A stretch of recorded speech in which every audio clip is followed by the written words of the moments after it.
آپ صلی اللہ علیہ وسلم کے پیدائش سے پہلے دو اہم واقعہ پیش آیا۔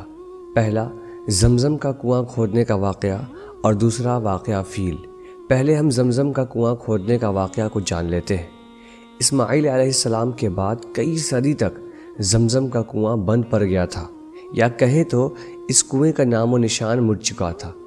آپ صلی اللہ علیہ وسلم کے پیدائش سے پہلے کی بات ہے کہ دادا عبد المطلب نے خواب میں دیکھا کہ انہیں زمزم کا کنواں کھودنے کا حکم دیا جا رہا ہے، اور خواب ہی میں انہیں وہ جگہ بھی بتا دی گئی جہاں کنواں کھودا جانا تھا۔ انہوں نے بیدار ہونے کے بعد کنویں کی کھدائی شروع کی، اور رفتہ رفتہ وہ چیزیں برآمد ہوئیں جو بنو جرہم نے مکہ چھوڑتے وقت کنویں میں دفن کی تھی، یعنی تلواریں، جنگ کے لباس، سونے اور چاندی وغیرہ۔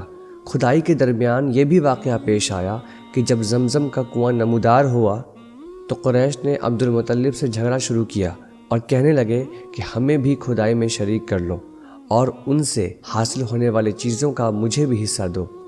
عبد المطلب نے کہا، میں ایسا نہیں کر سکتا، میں اس کام کے لیے خدا کی طرف سے چنا گیا ہوں۔ لیکن قریش کے لوگ باز نہیں آئے اور لڑائیاں شروع ہو گئیں، یہاں تک کہ فیصلے کے لیے بنو سعد کی ایک کاہنہ عورت کے پاس جانا طے ہوا، اور لوگ مکہ سے روانہ ہو کر بنو سعد کی طرف نکل پڑے۔ لیکن راستے میں اللہ تعالیٰ نے انہیں ایسی علامات دکھائیں کہ قریش کے لوگ سمجھ گئے کہ زمزم کا کام قدرت کی طرف سے عبد المطلب کے ساتھ مخصوص ہے، اس لیے وہ لوگ راستے ہی سے پلٹ آئے۔ اس موقع پر عبد المطلب نے نظر مانی کہ اگر اللہ نے انہیں 10 لڑکے عطا کیے اور وہ سب کے سب اس عمر کو پہنچ جائے کہ ان کا بچاؤ کر سکے تو وہ ایک لڑکے کو کعبہ کے پاس قربان کریں گے، جس کا ذکر آگے آئے گا۔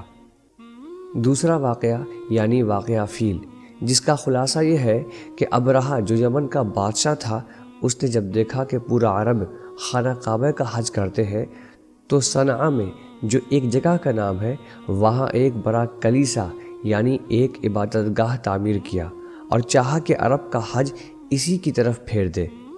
مگر جب اس کی خبر بنو کنانہ کے ایک آدمی کو ہوئی تو اس نے رات کے وقت کلیسا کے اندر گھس کر اس پر پیخانہ پوچھ دیا۔ ابرہہ کو پتہ چلا تو وہ سخت غصہ ہوا اور اس کا بدلہ لینے کے لیے 60,000 کا لشکر لے کر کعبہ کو ڈھانے کے لیے نکل پڑا۔ اس نے اپنے لیے ایک زبردست ہاتھی بھی منتخب کیا۔ لشکر میں کل 9 یا 13 ہاتھی تھے۔ جب یہ لشکر مزدلفہ اور مینا کے درمیان وادی محصر میں پہنچا تو وہاں ہاتھی بیٹھ گیا اور کعبہ کی طرف بڑھنے کے لیے کسی بھی صورت پر نہ اٹھا۔ کعبے کے علاوہ کسی دوسری طرف رخ کیا جاتا تو چلنے لگتا، لیکن کعبے کی طرف رخ کیا جاتا تو وہ بیٹھ جاتا۔ اسی دوران اللہ نے چڑیوں کا ایک جھنڈ بھیج دیا جس نے لشکر پر چھوٹے چھوٹے پتھر گرائے اور اللہ نے اسی سے انہیں کھائے ہوئے بھوسے کی طرح کر دیا۔ یہ چڑیا ابابیل یا قمری جیسی تھیں۔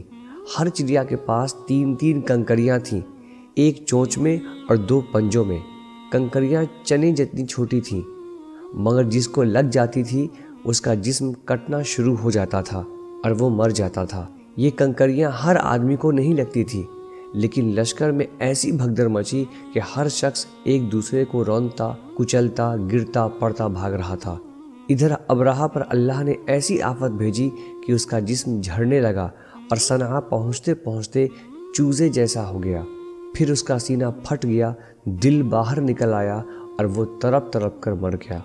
یہ واقعہ آپ صلی اللہ علیہ وسلم کے پیدائش سے قریب 50 دن پہلے پیش آیا تھا۔ آج کی اس ویڈیو میں بس اتنا ہی۔ سیرت النبی اور اسلامی تاریخ کے لیے اس چینل کو ضرور سبسکرائب کر لیں۔